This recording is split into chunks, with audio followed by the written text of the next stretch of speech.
উনার চেয়ে হতভাগিনী খুব কম নারী আছে, এই পর্যায়ের খুব কম নারী আছে। কারণ উনার মতো একজন নারী রূপে গুণে যিনি অদ্বিতীয়, মাত্র ৩২ বছর বয়সে উনি বিধবা হলেন। তার সেই শ্রেষ্ঠতম স্বামী বিনা অপরাধে চট্টগ্রাম সার্কিট হাউস ময়দানে চক্রান্তকারীদের হাতে গুলি খেয়ে শহীদ হলেন। যৌবনে হলেন বিধবা।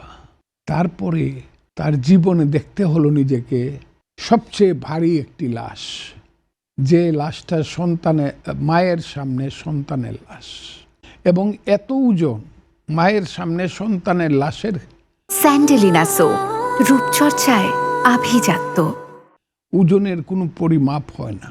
যে সন্তানটি মালয়েশিয়া গেল, মৃত্যুর আগে বারবার বলেছিল নাকি, আমরা যা শুনেছি, আমি আমার মাকে দেখতে চাই, আমি আমার মাকে দেখতে চাই। সেই ছেলেটি তার মাকে দেখে মৃত্যুবরণ করতে পারেনি।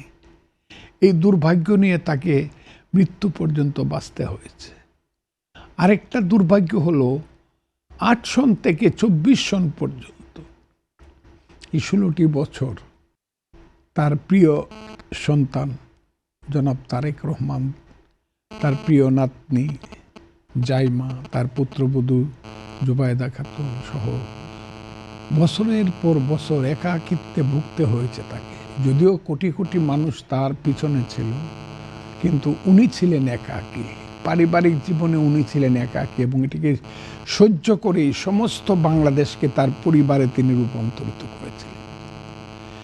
এইরকম ব্যক্তিগত জীবনে আমার কাছে মনে হয়েছে শত কিছু পাওয়া, ইতিহাসে শত কিছু পাওয়া সত্ত্বেও ব্যক্তিগত জীবনে তিনি ছিলেন অনেক বেশি অভাগা এবং হতভাগিনী। এইটা আমার কাছে মনে হয়েছে। আজকে উনি চলে গেছেন, বাংলাদেশকে এতিম করে রেখে গেছেন।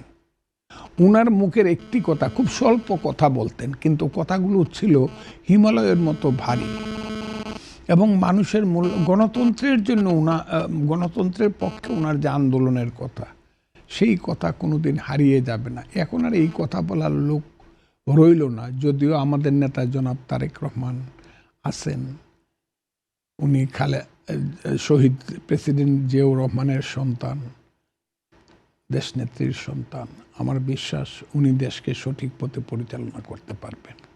উনি চলে গেছেন, আল্লাহ ওনাকে জান্নাতুল ফেরদাউসে দান করুক, এটা হলো এই চাচ্ছি।